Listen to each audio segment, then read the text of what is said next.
Hey everybody, welcome back to the sixth round post-fight show, and it has been a while, man. It's been too long. I have been trying to it's been one of those things where I'm trying to adjust just to remembering what I'm supposed to say and what event we're supposed to cover and all that. And I just watched it. But we're here for the sixth round post-fight show for UFC 249 that just went down in Jacksonville, Florida. And you know what? I got no shortage of criticism for the way the UFC drove to put on the event and for all the whole, hold it no matter what and all that stuff. And, Jacare showing up with coronavirus and all that. But end of the night, this was a damn good time. Yeah, well, I mean, it was much needed. I needed my fix. As selfish as that sounds, and I feel for even saying it, but there's a lot of people that needed this.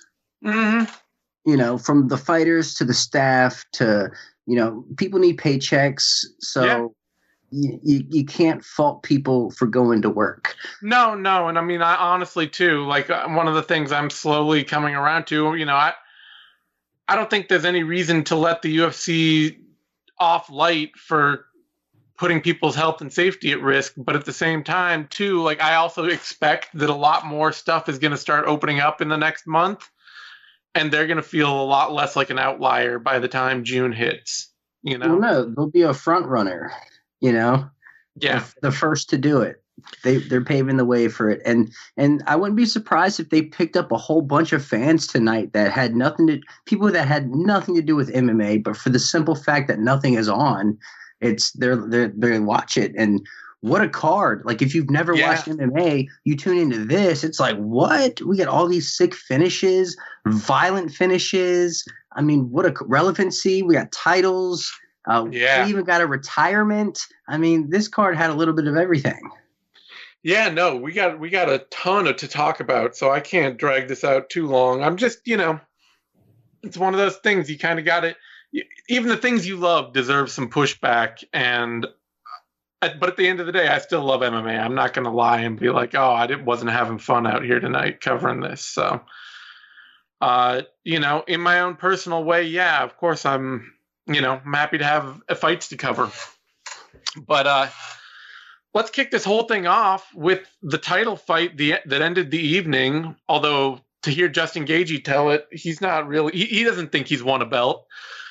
With Justin Gaethje defeating Tony Ferguson by 5th round TKO, and I could not be more fine with that stoppage. No, that was a perfect stoppage. Yeah, I didn't need to see Ferguson take any more damage. When you're out there shaking your head, just because of how dazed you are. Shaking your head to the point where you're trying to just get away too. Yeah.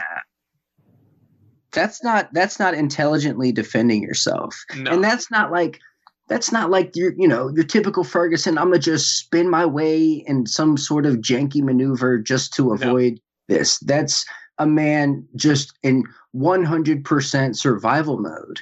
Yeah. And that's the point when fights should be stopped. Yep. So 100% cool with the stoppage, very justified. And my goodness, did Justin Gaethje show up way better than ever tonight? Yeah, put on the fight of his career. I mean, this. You know what this fight kind of reminded me of? Weirdly, what's that?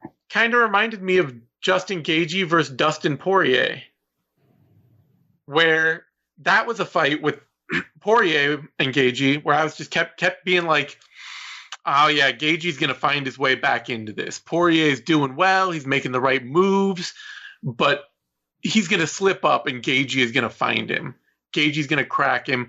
Gaethje's gonna turn the momentum of this fight and start winning it the way he wins fights. And I'm just waiting for that moment to come. And this felt like that to me, where I'm watching the whole time.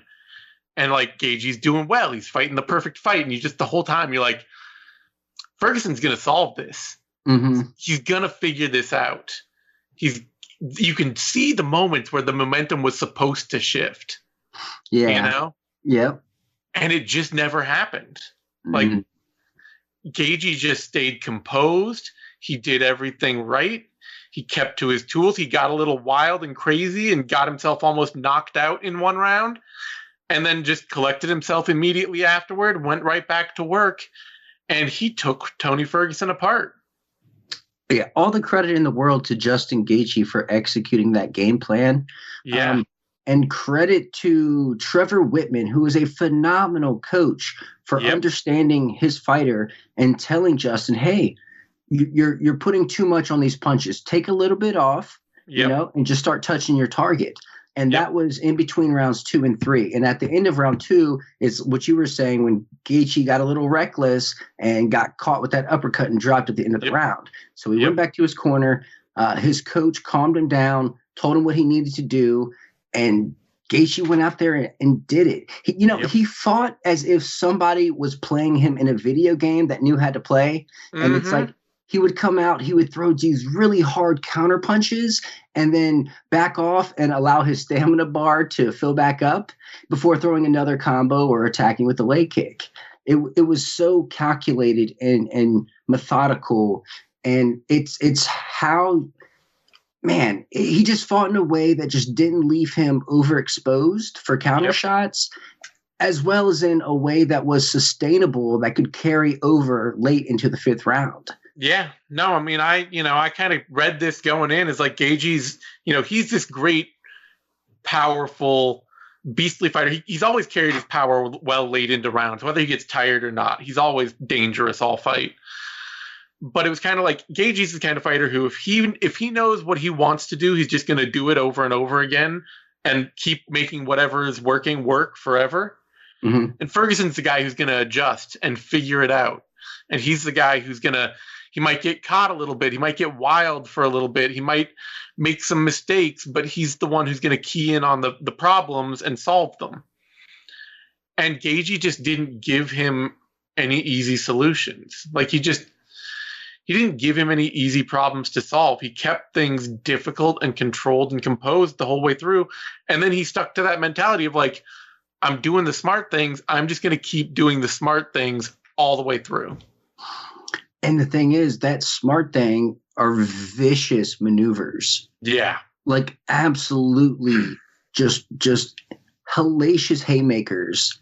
Yeah. That, we're hitting as clean as day. And I was credit to Ferguson for being as tough as he is. I mean, in a superhuman kind of way. Oh, Early in the fight, I just could not believe how well Ferguson was absorbing those strikes. And I was like, man, Ferguson's about to Homer Simpson his way into this fight to a victory here. Like I can see Gaethje's going to start, blowing his wad, so to speak. And he started whiffing a little early and when he was throwing all the power and he started missing, and it was like, oh, I can see Ferguson's going to come back here. But man, I'm so impressed with how reserved and just how this is the most controlled I've ever seen Gaethje with his chaos, because when he throws, it's madness. Oh yeah, no, absolutely. This is total control.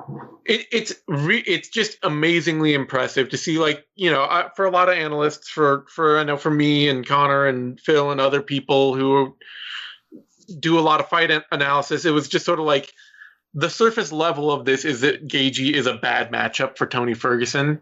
Just in early exchange, just the way they exchange, especially early in fights. But it is so impressive to see, like Ferguson. Like I say, Ferguson's a problem solver. Like I don't expect Ferguson to meet a bad matchup for him and not figure it out, and not figure something out. And so it's so impressive to see Gaethje just continue to prove all night, I can make this a bad fight for you every step of the way. Yeah, it was a stellar performance. I'm blown away with how elite Gaethje looked. And honestly, man, he's looking like a bad matchup for Khabib too. I mean, if he can stay that kind of controlled and composed, he is a very good defensive wrestler. He is capable of throwing power all fight. He is utterly fearless and he attacks multiple targets, If he can force the kind of fight that Al Iaquinta had with Khabib Nurmagomedov, then you have to think that Alec, in that fight, like a brutal kicking game and a consistent pressure game that cuts the cage off a lot better is going to do a lot more against Nurmagomedov than Iaquinta was able to do in that matchup. Yeah, I mean, I like Gaethje's chances there. Yeah. And I guess we should also mention the fact that this was supposed to be Khabib and Ferguson, and that fight just is never, ever going to happen. It's not supposed to happen. If it does happen, the world will end as we know it. It took an act of God for it to not happen this time. Yeah. Maybe in another dimension it did happen, and what the world we're living in now is actually like the bifurcation where we got locked into the universe where it did happen and the world did end, and that's why we're where we are. It kind of makes sense. Yeah. It makes sense. It explains the global pandemic we're enduring right now. Exactly. Like this fight happened last year, like back in November last year or something. Right. But man. Poor Tony. No, I mean, this is, for people who were a little misty-eyed going into this, thinking that Ferguson might lose and that we might lose that Khabib Ferguson fight forever. It's solidified. Yeah, that your worst fears have been realized. Still, an amazing performance from Justin Gaethje, and I can't be happier for him. Like, he just seems like such an amazingly nice dude, Yeah, excellent ambassador for the sport. And it's crazy how someone, so down to earth and personable outside of the cage is just this ruthless savage when he's inside there. Yeah. It's such a Jekyll and Hyde kind of thing. It's really bewildering. Oh, yeah. Like, there's something weird. Like, I don't know. You gotta, it's really special to be able to kind of flip that switch and have that kind of duality to you. So co-main event here, though. Let's continue on down the card because we got a lot of fights to talk about and get into. How much? I mean, Henry Cejudo, TKOs, Dominick, Cruz. There's some debate about that. Amazing fight from Cejudo, nonetheless. Still, how sold are you on the idea that Henry Cejudo has just retired? Oh, I'm going to buy into it 100% because I want to. It's more fun that way.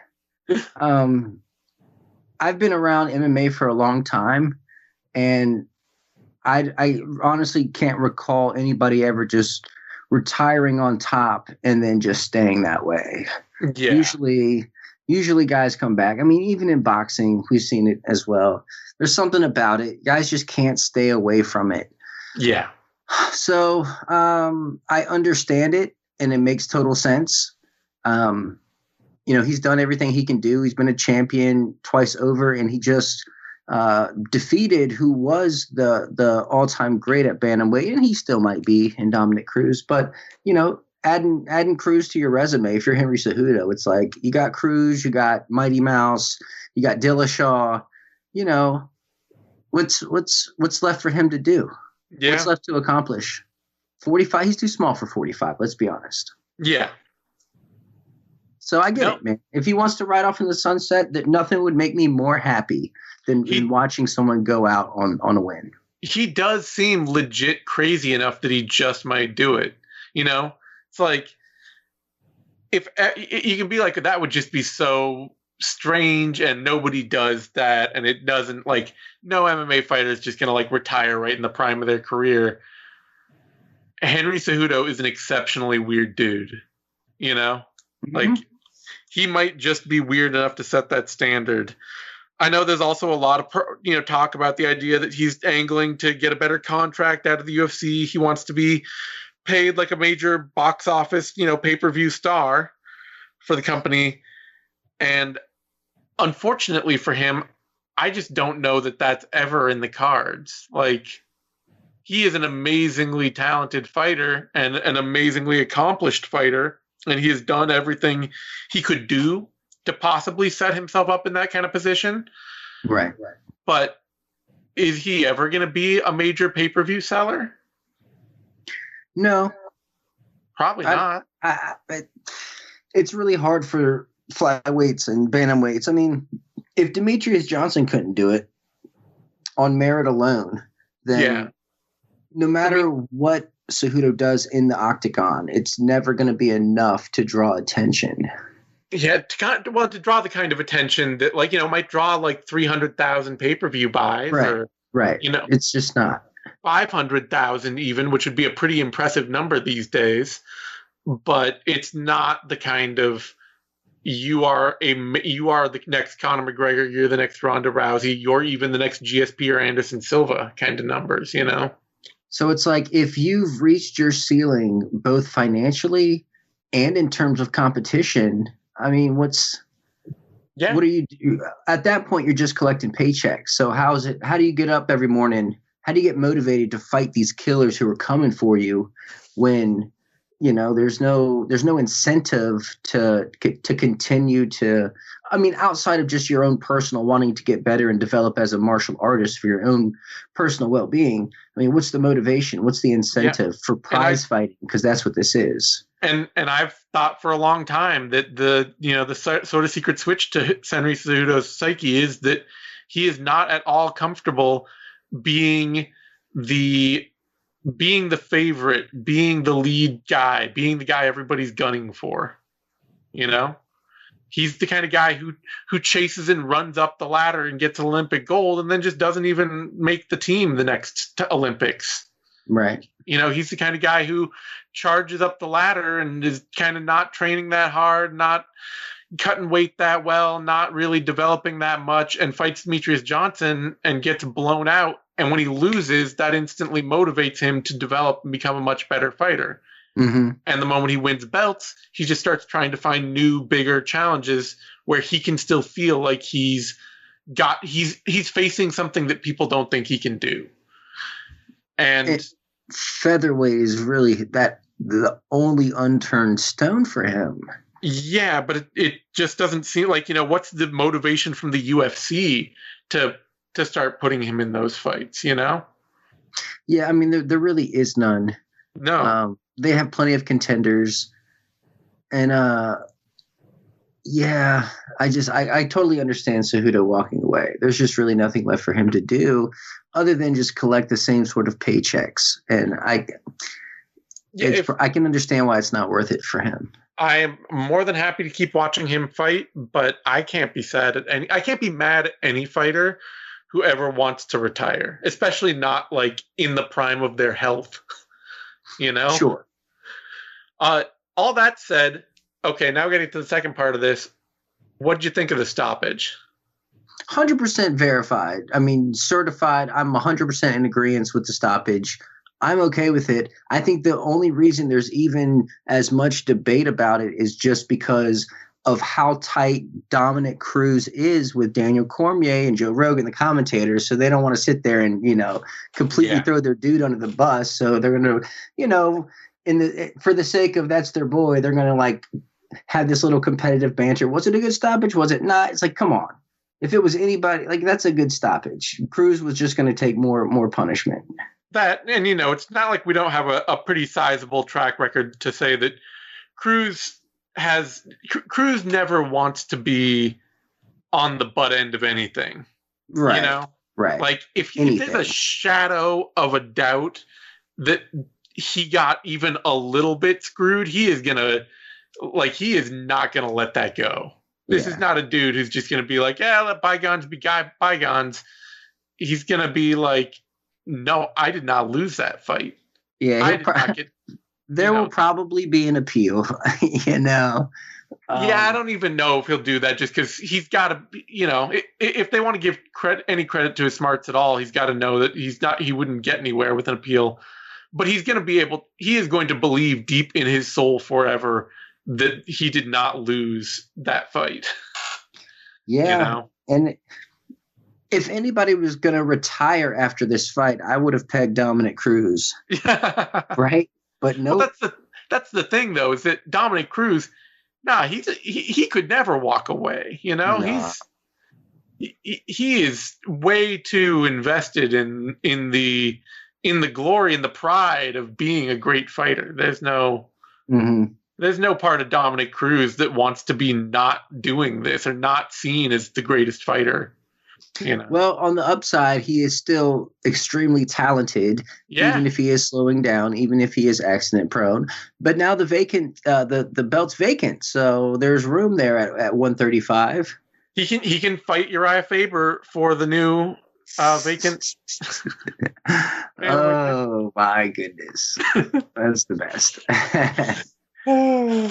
No, it was I don't. He took 13 shots to the head after getting knocked down, and that knee that Cejudo landed, it looked like Cejudo was trying to throw a leg kick, but just threw it with so much velocity that Cruz was just happened to be ducking down at the same time, and just could absolutely be. I mean, Cejudo was crushing those leg kicks into Cruz, and part of Cruz's thing is just, dipping way down on strikes. He'll go down to knee level to throw an overhand right just to kind of create that level confusion. Mm-hmm. So it could be that Cejudo didn't even mean to throw it. I thought Cejudo's feet left the ground, like he saw the opportunity clear, maybe. But either way, Either way, he was getting a pretty good read on Dominick Cruz's entries, I feel like. Whether you want to say he landed that knee because Cruz was ducking into a kick, or he landed it because he saw that Cruz was ducking down and threw the knee. I mean, he landed it because he threw it. He landed it because he threw it when Dominick Cruz was entering the pocket. And he saw when he could see the entries Cruz was making and read them well.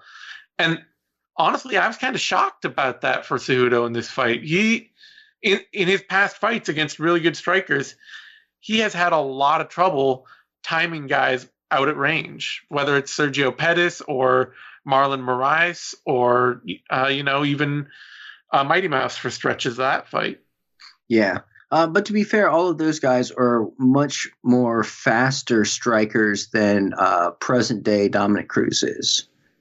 Yeah, I mean, that could be it. It could just be that Cruz is slow enough now that his entries just don't, even with all the angle changes, even with all the bobbing and weaving, that level of the ability to really shock is gone, which is, if that's the case, Cruz is still clearly a very competitive fighter, but it could create some trouble for him, because it's never like he's been a fighter that stops people. He's never been a dude that. No, that Takayama fight, or wasn't Takayama. Who was it? Mizugaki.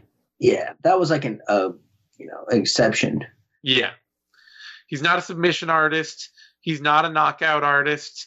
He's had a lot of close fights where it's just kind of like, oh yeah, well, he's landing more. He's not necessarily doing that much damage, but he's keeping his opponent guessing and he's outpointing them. He's a great round winner. He's a great round winner, but it's a round winning style built on speed and dynamics. It's on confusion. And if that confusion is starting to go, then I mean, it's going to be tough for him against other contenders, because other top contenders in that featherweight division also hit really hard, and are quick. Yeah. Very quick. So strange fight all the way, strange moments all the way around in that, a lot of unexpected, a lot, strange finish, strange post-fight speech from Cejudo. And then, honestly, just a really kind of strangely impressive read on the fight from Cejudo. He came in with a perfect game plan and he was executing it great. Yeah, I mean, he called a shot here. Yep. So he got what he wanted. He got his scalp. Yep. And, maybe in 3 years he'll come back and he'll fight whoever the champion is at the time, or maybe he'll be back in 4 months with a bigger contract. That's what I was thinking. He would make some sort of return later on. Maybe at featherweight. Maybe, I don't know. Maybe he could be pulling a GSP, Maybe they'll bring him back for a Conor McGregor fight. Yeah. if Cejudo can't get popular off McGregor, then it's just not going to ever happen. Yeah, I don't know. He's got anti-charisma. That's kind of the big problem. It is. And it's like I feel like that shtick works in the professional wrestling world, but it just doesn't really resonate with UFC fans. Yeah. All right, that brings us to a heavyweight fight. Francis Ngannou, Jairzinho Rozenstruik. Oh, he wasn't ready. He was not ready. I mean, to be fair, who is ever really going to be ready for somebody just like entering the cage with a couple of kettlebells and start swinging them at you? Jairzinho, Rosen ready. Oh my goodness, this was insane, man. This looked like Rozenstruik owed Ngannou money, and like Ngannou finally caught him in the street and was like, "Hey, where's my money?" And Rozenstruik said something slick, and Ngannou was like, "All right, bet," boom, and just unleashed this. Like, I'm not sure if there was any real technical know-how going on. It might have just been 100% primal swinging. You know? Was chin up, head back, shoulders locked stiff, arms out, just swinging. And it just, you do 5 of those, and each of your fists is the size of somebody's head. You only have to land the one. What do they say? If you throw shit at the wall, something's bound to stick. That's kind of his approach there. But what was crazy is just it was right place, right time. The planets were aligned, because once he connected with that hook, Rozenstruik, he got dazed and he bounced off the cage. And when he ricocheted right into more just hammers coming right at him. Yeah. There was zero chance of recovery at that point. No. I mean, I think, Rozenstruik is going to spend the rest of this week asking when his Ngannou fight's going to start. 20 seconds. Yeah, 20 seconds. All right, so Justin Gaethje, he's on a 4-fight winning streak, and he knocked out all of those guys in spectacular fashion. Vic, Barbosa, Cerrone, Ferguson, excellent list, brutal finishes. I mean, that's something very impressive. Ngannou, he's knocked out 4 people in under 3 minutes. Yeah. His last 4 fights took less than 3 minutes. Like, look at Ngannou's entire career in the UFC, and what do you really know about him outside of that Stipe Miocic fight? Well, he's a fast starter. He hits hard, and he's really athletic. And if you're going to beat him, you have to do one of 2 things. You either have to out wrestle him, or you have to just kind of look at him with these loving eyes and get him locked in and just spend 15 to 25 minutes circling around, staring endlessly into one another's eyes. Derek Lewis must have some kind of hypnotism. Whatever it was, Rozenstruik did not have it. No, not at all. Oh, my God. This is this whole fight can be watched in a GIF. It was so short. Oh, yeah. No, I mean, it is. Yeah, it is. That was a wild experience. One Francis Ngannou, a performance of the night bonus off of it. So tough luck, Calvin Kattar, man. Yeah. Let's dive into that fight next, because also Calvin Kattar doubly unlucky. Not only did he miss out on a performance of the night bonus, but because of Gaethje versus Ferguson, Gaethje got the other performance of the night bonus, and they got the fight of the night bonus. Gaethje got 2 bonuses. Gaethje doubled up. Well deserved. I mean, I'm happy. I'm happy for Gaethje.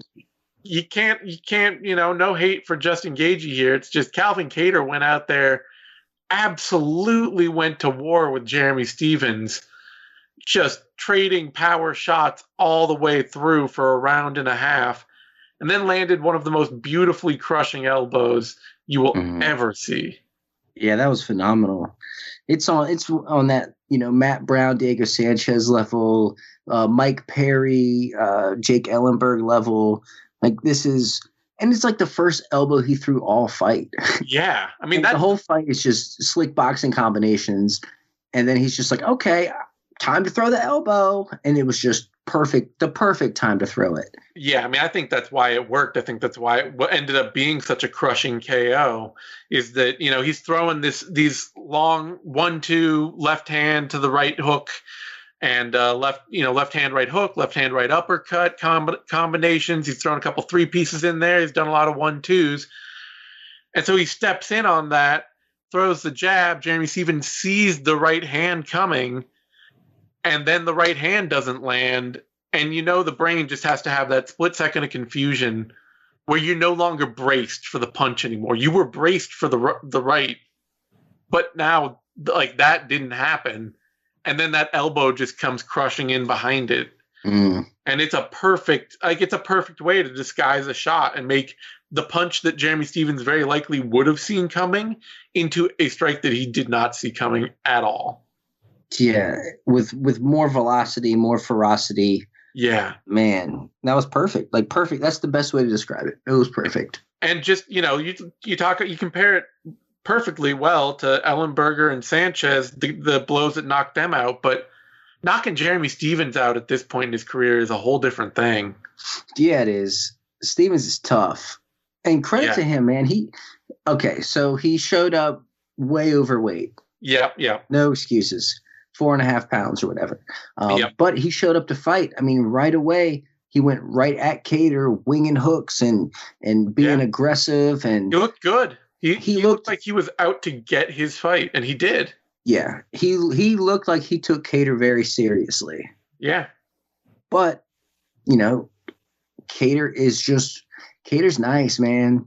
Mm-hmm. He really is elite. And I don't know. I think Kattar's on his rise, and he needs some big fights now. Knocking out Jeremy Stephens is huge. That's a huge accomplishment. Not many people can. Has he ever been knocked out? Was that his first? He's been knocked out 3 times. Once a body shot to Jose Aldo. Right. Once that hellacious knockout he suffered to. Didn't Eve Edwards knock him out? Yeah, to Eve Edwards. Just knocked him cold, and that's it. Yeah. Like I say, this is not like knocking Jeremy Stephens out. That is not something that just happened. Jeremy Stephens, he was not even out. Like, I think his brain was in another dimension. It might have been running parallel to his body in another place and time, but he was still conscious. Right. The light was on, but nobody was home. Yeah. Dudes like Jeremy Stephens and Tony Ferguson, their consciousness is hardwired into their body in a way that is both perfect for fighting and incredibly dangerous for fighting. Right. The body just absolutely will not shut off. Mm-hmm. Yeah. It's guys like that need corners to throw in towels. Yeah. I mean, they're the ones who need a ref to come in and just be like, no, you're done. Yeah. This is why we got to call this. And it's crazy because there was like a split second where Stephens was about to protest. And then he was like, F it, I'm messed up. And he just sat there dripping blood from his head. Yeah. And you could just see the look on his face. Like, yep, I got beat up. Like I said, he was conscious, but like it may have been that the consciousness was elevated. The brain was astral traveling even while the body was still running fine. Right. He was totally in Zen mode. Yeah. He was one with the universe at that point in time. Amazing performance for Kattar. And I mean, he's one of the few fighters on this list too that hadn't fought for a title before and who I felt like really winning a fight tonight could start putting him in title contention. Oh yeah. And the way he won this fight, it's hard not to look at him as a future title contender, No, I need to see him fight Yair Rodriguez or Zombie. Yeah, no. One of the absolutely. Two. And I need to see the winner of that get a shot at the title. Absolutely. Or even Brian Ortega, too, Oh, yeah. Ortega's fighting Zombie. That's right. But all those guys, Zabit, Yair, Zombie, Ortega. Well, I kind of don't want to see the Zabit fight again, though. I know we don't need to see the Zabit fight again. I'm just saying that all those guys at the top of that division. I need to see as many new iterations of those fights, including Calvin Kattar, as possible. Mm-hmm. You know, because they're all killers. They are. Like it's excellent. It's an excellent top of the division. Yep. I'm glad Kattar's rising up there, man, because he really is talented. Yep. And what he did tonight is just out of this world. Yeah. That brings us to a heavyweight fight. Greg Hardy, Yorgan De Castro, and fight sucked. Well, yeah. Well, it didn't at first. It didn't. Right?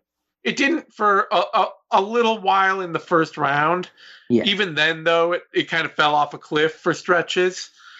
Right. And then De Castro broke his foot or hurt his foot or something to his foot and just decided that he would be best off just coasting out the rest of the fight and not getting knocked out. Yeah, I mean, De Castro, he came out throwing heat and he went right at Hardy, which a lot of his opponents have been chastised for not doing, giving Hardy way too much respect. Almost to the point where you question whether or not they're afraid of Hardy. And I really hate using the term afraid when talking about mixed martial arts fights, because these are gladiators, these are warriors, right? But they're definitely, I mean, you can definitely be, if not afraid, you can feel the physically imposing nature of your opponent. You can be there you go. Skittish about the idea of letting them hit you. Apprehensive, so big. Excessively apprehensive. But De Castro wasn't, man. He went right at him. But like you were saying, the second his foot was compromised, he completely shut off, went into a defensive shell, and like you said, just tried to not get knocked out, which allowed Hardy to just get comfortable, sit back, and work, I guess, for lack of a better word. Just throw work. Some jabs and some low kicks, and that's it. Like, I mean, Hardy, left to his own devices, Hardy is not becoming a fearsome knockout striker. He's kind of becoming a defensive, long, awkward kind of jab, low kick guy. And De Castro just it's one of those things where I don't want to blame De Castro for that because he got hurt. Maybe it's the first time he's ever been hurt in a fight before. So maybe, he just didn't know how to react. And it's not like he's had a particularly long, deep fighting career. But it definitely is one of those things where it's just like he was still moving around the cage. He was still capable of doing things. He just clearly did not want to take any kind of risk in that fight anymore and barely even tried to stay in it at all. And I mean, one of his big weapons was that leg kick. I mean, the thigh of Hardy was all sorts of welted up. Yep. So maybe it was just taking away the foot, took away that weapon, and taking away that weapon hurts the game plan. And then it just kind of all fell apart. Yep. And it's like, well, I have this former NFL heavyweight standing across from me trying to kill me. Let me do whatever I can to not go to sleep right now. Yeah. Terrible fight. Didn't need to be on pay-per-view. But most of Hardy's fights are terrible, let's be honest. They are all terrible, but, apparently Dana White's convinced that he sells pay-per-views, so we're stuck with him. That brings us to a much better fight. Anthony Pettis, Donald Cerrone. And in any other universe, this would have been like a fight of the night candidate. But even this coming on the heels of Luque Price didn't have that potential really, and then followed by Kattar Stevens and Gaethje Ferguson. It's just gonna end up being almost forgotten about, Oh, for sure. Featured prelim. It's gonna be one of those fights where it's gonna be like Pettis and Cowboy fought a second time. What? Yeah. This could be a main card of any fight night. Yeah. Or the main event of any fight night.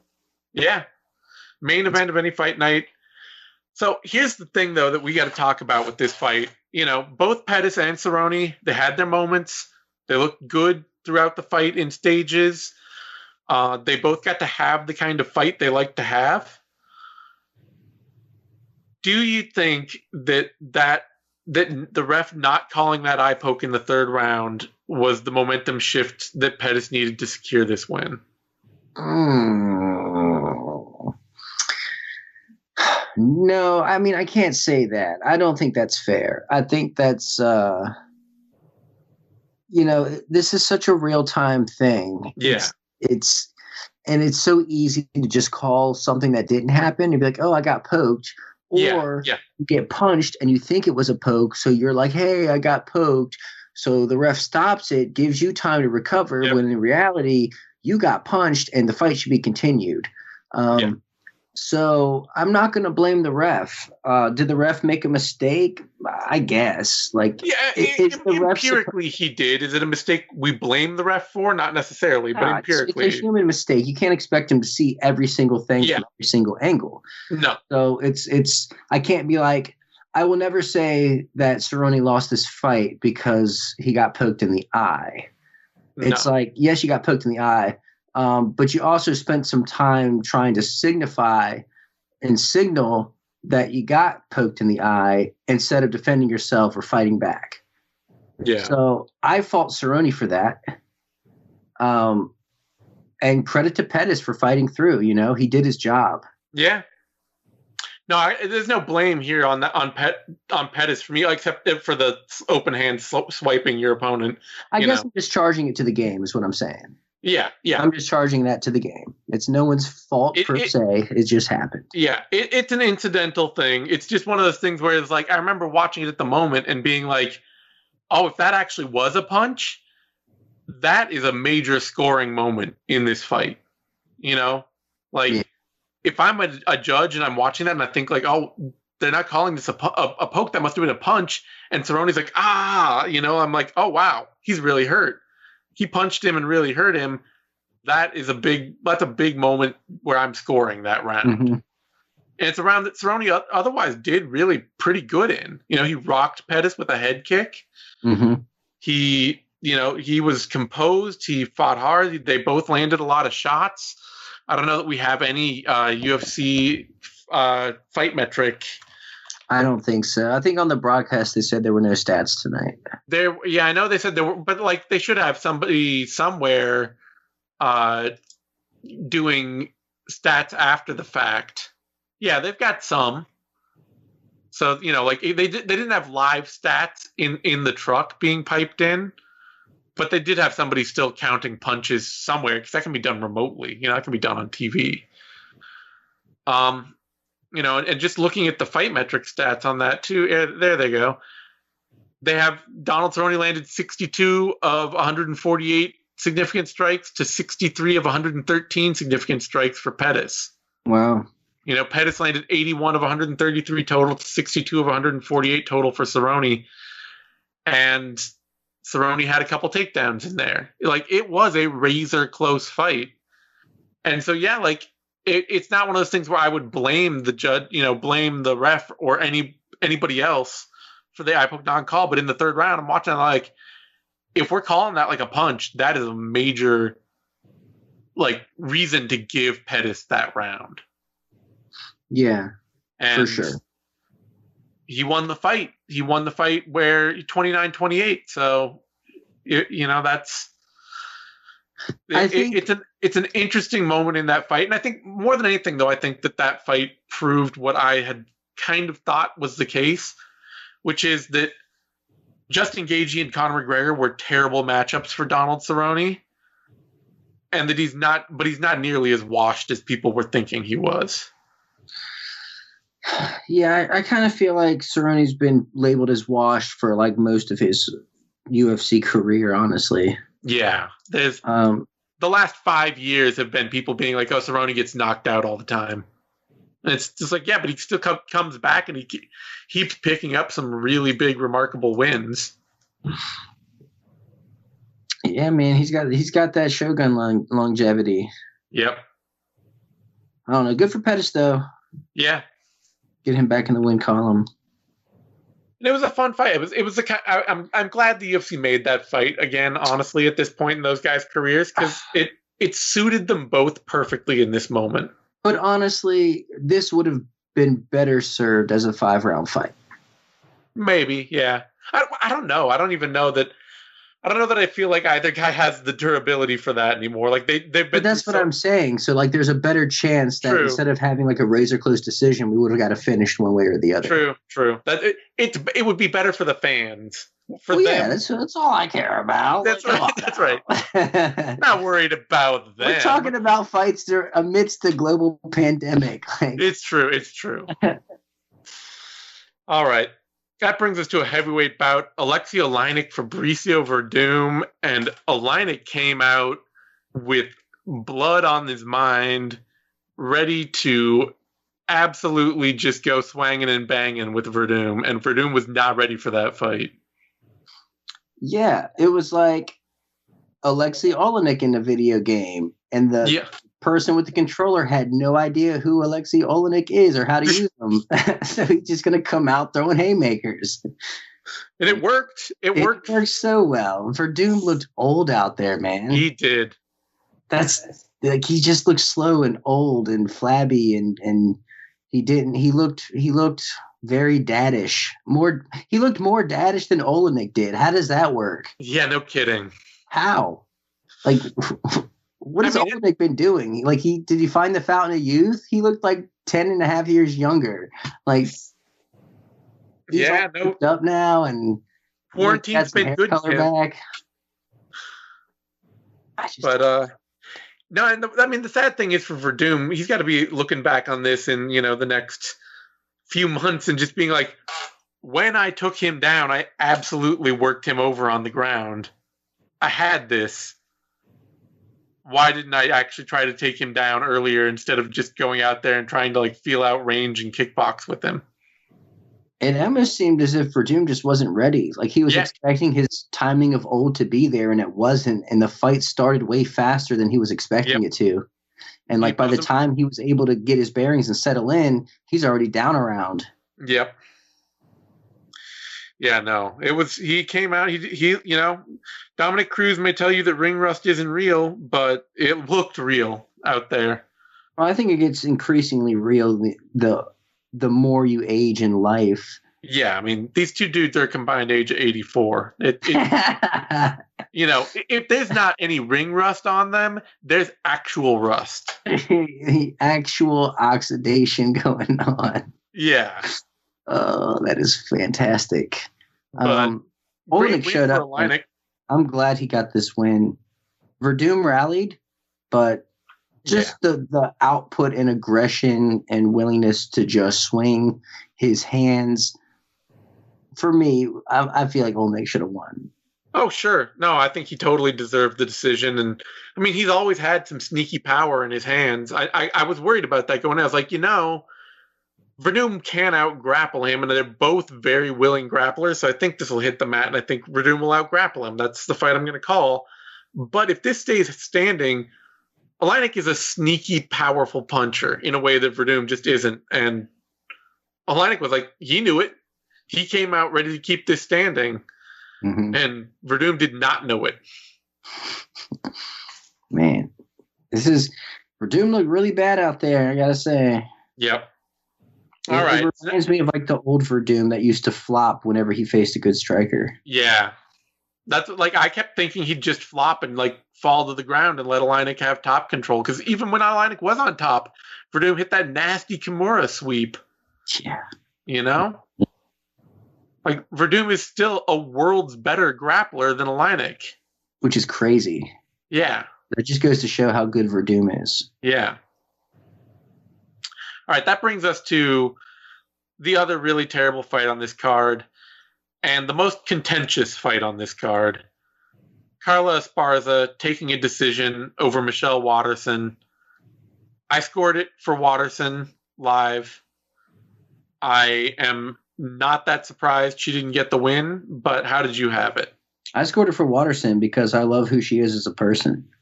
That's no help. As far as the fight goes, no, I mean, I think Michelle Waterson did more damage. I think she was the aggressor. Yeah. I think she was the one doing the volume. And by the time Esparza decided she needed to come forward and actually start throwing some haymakers, it was too late. It's wild. I'm looking at the stats for this, and as we know, they're not, they weren't compiled live, but were compiled immediately after the event or remotely or whatever. I am shocked to see a little bit them credited with the exact same number of significant strikes, like 45 to 44.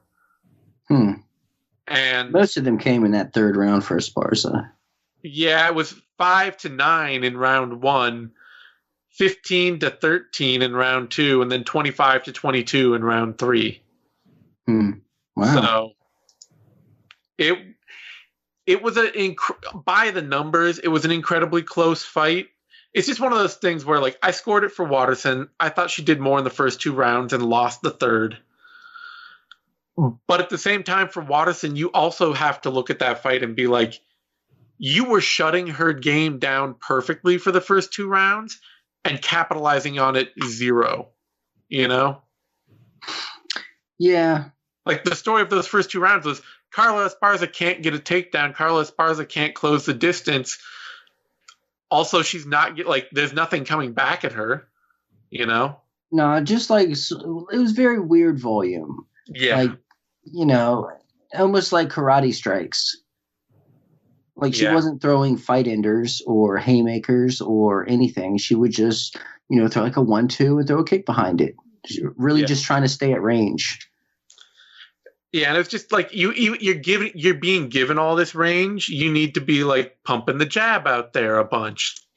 Keep the low kicks going. When Carla Esparza charges after you and misses, sit on the counter and stuff like that. And she just she let Carla Esparza dictate the pace of the fight, even while getting nothing done. And that ended up being what the judges saw for her, unfortunately for her, you know? Yeah, close fight though, but not exactly a great fight. Yeah, wild fight. Not wild in a good way, but just weird. Yeah. Yeah, 30-27s on both sides. 30-27s on both. The exact kind of fight that gets 30-27s on both sides, frankly. That brings us to a welterweight bout. Vicente Luque, Nico Price, and man, did I think I had egg on my face after a round. Because I really thought that Luque Price would just be the same kind of matchup over again. Like, I haven't seen a lot of growth in Price's boxing game over the past couple of years. He's still been kind of a wild guy who gets chewed up by good pressure and who then fires back single huge power shots, or gets kind of, lucky with the not lucky, but lands one wild strike that changes a fight totally. And Luque's still been kind of a tight, composed pressure counterpuncher. Price looked good in this fight. He looked composed. He looked like he was really working to put together a more technical boxing game. And he was highly competitive for 2 full rounds of this fight. No, I mean, he really was. He was trying to be technical.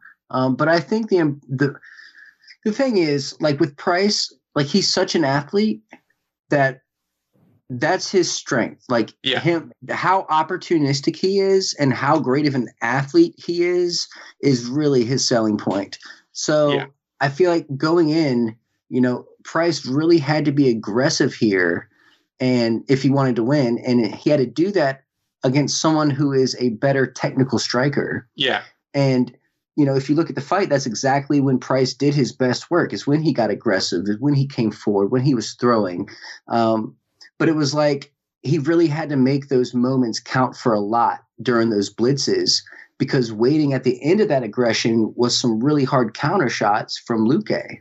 Yeah. And it turns out Luque, he was tough enough to eat, those shots and weather those flurries, and was able to connect with his big counters.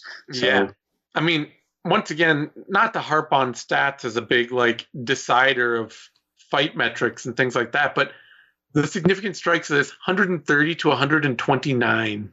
Jeez, that's awesome. Yeah, that's so awesome. And Price total strikes actually had the edge, 144 to 130, outlanded Luque 51 to 39 in significant strikes in round 3 when he got hurt, when he got stopped. Yeah. He was following the game. It's just that Luque is that dangerous a counterpuncher. He really is. He's that technical, especially that left hook, man. Yeah. That is such a thing of beauty. Like he really is polished on the feet. Man, I knew this was going to be violent, and it really delivered. This was one of those as advertised fights. Yeah. And man, this was great. I wondered why they put it together again. Like I said, I was just like, okay, this is going to be the same fight. We saw this fight. Luque dominated it. And then at the end of it, I'm all like, okay, yeah, no, that was great. I'm glad they did that. Dude, I would watch these guys fight every day. Yeah. Luque still won, but Price came out and put together a much, much better fight and was in it all the way through. And I mean, it's a testament to how tough Luque is and how sharp his counter striking is that he still got this win. Yeah, and Luque's finally fighting like back-to-back legit competition. Yeah. So who knows where this will land him? Maybe another big fight where he'll get a chance to maybe make a run. Yeah, he needs to be fighting top 15 guys. Like I know he lost to Stephen Thompson, but that was decisively, but that was a terrible matchup for him. I still want to see him against other top guys right now. Oh, absolutely. There are dudes out there like Santiago Ponzinibbio who would be a fascinating fight for Luque. Oh, Ponzi, where has he been? Broke his hands. Shitty. I'm not supposed to say that word. It's true though. It is. Yeah. No bueno. Man, I hate hand injuries on fighters. All right. That brings us to a featherweight bout. Bryce Mitchell, Charles Rosa, and this was just an absolute schooling start to finish from Mitchell to the point I did not believe that they would necessarily give 10-8 rounds for pure grappling dominance. I scored it that way. I did not necessarily think they would, but one judge even gave all 3 rounds 10-8s to Bryce Mitchell. Mm-hmm. He pantsed Charles Rosa in the cage. Yeah, and I think a big reason for that, which it should be, is just the amount and how close the submission attempts were. Oh yeah, no, I mean that's really it. Like it was such aggressive submission hunting grappling that put Rosa in so many bad spots that to me, like you've got to reward that kind of fight finishing mentality and aggression to a 10-8. Whereas if he just held him down and floated over the top of him the whole time and kept back control for 15 minutes, I'd just be like, okay, it's 10-9s all the way through. Mm-hmm. Man, this really impressed me. So, going in, I know I'm real familiar with Rosa. I know how good of a grappler he is. Jiu-jitsu black belt. Yeah. So seeing and knowing Mitchell and the way he fights and his style, I really wanted to see how they were going to size up against one another on the ground. And man, Mitchell impressed me. Like he dominated.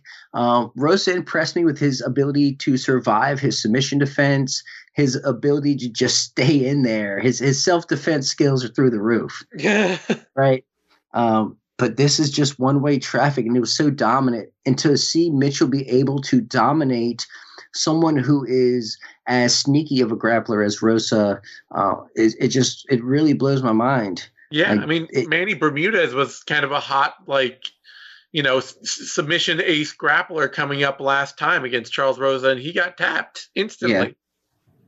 Yeah. So this is a fight where, before going into this fight, my feeling on Mitchell was kind of like, he's a fun action fighter. I don't know that he's ever going to be a top contender at featherweight. I don't know that his grappling A game is actually sharp enough to be that guy. And now I'm much more comfortable being like, nah, this guy's going to be a top 10 ranked fighter sooner, before too long. And it's great. And I love that it's coming at featherweight, because if you look at the top of the division, I mean, it's mostly guys who like to stand and bang it out. Yeah, can you imagine sometime in the next few years if we got him in the cage with Brian Ortega? Man, my goodness. I would like to just watch them grapple personally. Sure. Let's not even strike. Let's just see. That would be phenomenal. But yeah, I like what you're thinking about. That's the future of the division right there. Yeah, I mean, this was an impressive prospect. This made Mitchell into a top prospect from just being like this guy's going to stick around in the UFC for a long time and have a lot of fun fights. Now it's like, okay, yeah, this guy might be a future contender. And he can talk on the microphone. You know what I mean? So not only a contender, I think he could be a star. And I think he's getting his camo shorts, too, from Reebok. He's getting his camo shorts. He can certainly talk about Alabama and camo shorts. Arkansas. Or Arkansas, that's right. Arkansas and camo shorts. And that might be the star-making formula for the UFC. I don't know. He's on his way. Yeah, super impressed, though, with Bryce Mitchell. This guy, he's got a bright future, and I feel like he's very active. I feel like he's on every other card, so... Yep. Tons of upside for this young up-and-comer. That brings us finally to the opening bout of the card. Ryan Spann, Sam Alvey, and kind of a much wilder fight than I expected. It was kind of what I expected. I expected it to be on the sloppy side, and it was because it's Sam Alvey, and unless he's getting slept, it's not going to be a pretty fight. Yeah. I mean, I kind of expected that I thought that Sam Alvey might have lost enough of a step that even Ryan Spann playing a game that plays perfectly into Sam Alvey's strengths would not get Sam Alvey a win, and it didn't. But I thought it would be endlessly dull. Like, I thought Spann would just grind him on the cage for the whole time. Right. He tried. But Alvey, credit to him, he was fine. He got all the openings he needed to make a run at a comeback. He just couldn't quite get, he couldn't seal the deal. Another 2 minutes in that fight, and he probably would have won it by knockout. Yeah. Spann, you could tell he just wasn't comfortable trading with Alvey, which I get. I mean, if there's one thing that Alvey can do, it's throw awkward, very hard punches in the pocket. Yep. So I get it. I get Spann not wanting to hang out there, but bit of I don't know. It's kind of what I was expecting going in. My favorite part though is afterwards on the microphone, Spann gave his performance a C-, and that makes me laugh because I give things C- all the time. Like, let's say my sister made muffins for family dinner, and she'd be like, "How are the muffins?" And I'm like, C-. You know what I mean? It's funny. So the fact that he gave himself a C-. That's a terrible story. Your poor sister and her C- muffins. Please also fair, never send me those muffins. I'm sure you're right. They're actually delicious. If they were terrible, I would have been like, "Oh, they're A+ great." But if they're out of this world, they're a C-. That's the beauty of it. All right. Yeah, I mean, that kind of wraps us up on the card, but this was a wild night. It was weird. It was weird to be back working, weird to be back covering an event live again. It was weird to see Justin Gaethje all calculated, composed, and fight exactly how you want him to fight. Yep. And it's weird seeing Ferguson get finished, and it's weird seeing Dominick Cruz fight, and it's weird seeing Cejudo retire from the sport. A lot of weird stuff. But cool stuff. All really cool stuff, Absolutely. The top 4 fights on this pay-per-view delivered undeniably, and then 5 of the bottom 6 fights delivered, And we got a lot of relevancy. Like Gaethje could be, that needs to happen. Cejudo leaving bantamweight opens up bantamweight in the best way possible. This might be the best thing to happen to bantamweight. We might get an actual contenders fighting one another. And Ngannou, he needs a shot at Stipe again. Yep. So a whole bunch of relevancy here. Kattar moving up in the rankings too. I'm super happy with this card. I'm glad the UFC put this card on. It seems like it was a win. Yeah, I think they're probably going to walk away from this feeling like they got exactly what they wanted out of it. So, hopefully they keep refining their procedures for safety and all that, and, doing a better job when they hear from somebody who's like, "Oh, I think one of my family members has coronavirus and they've been hanging out with me a bunch," being like, "Yeah, actually don't come. Don't come to fight week. Let's just not." But otherwise, I think we're going to be seeing a lot more events start up and a lot more stuff open up. So, yeah, next one's Wednesday, right? Yeah, we got another fight card on Wednesday. I'm just talking like other stuff outside the UFC, but we're going to be talking to each other in just a couple days. So, I won't lie, I'm looking forward to it. Oh, I'm looking forward to it as well, Zane. More Zane, yeah. I'm down. That's right. Thanks for joining me, Eddie. And thanks everyone for tuning in. You can find me on Twitter at Zane Simon. You can find Eddie on Twitter at Eddie Mercado, and we will see you soon.